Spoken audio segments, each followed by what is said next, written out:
এইটা আমাদের foreign adviser এটা নিয়ে বলেছেন। আমাদের তো অবশ্যই আমাদের এফার্টগুলোর মধ্যে বড় একটা এফার্ট হচ্ছে তাকে ফিরিয়ে এনে ট্রায়ালের সম্মুখীন করা। আমরা চাই উনি যেই তার বিরুদ্ধে যে অভিযোগগুলো সেটার জন্য উনি ন্যায় বিচার পান, সেটা আমরা চাই।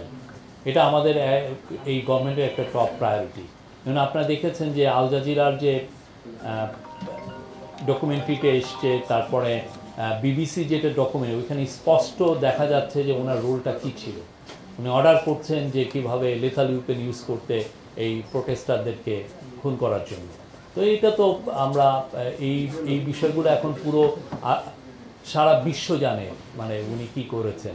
তো সেই অনুযায়ী আমরা মনে করি যে এইগুলো যত আরও এই বিষয়গুলো সবার সামনে আসবে, তত বেশি তার উপর প্রেশার তৈরি হবে যে তাকে প্রেশার তৈরি হবে যে তাকে যাতে বাংলাদেশে ফিরিয়ে আনা হয়।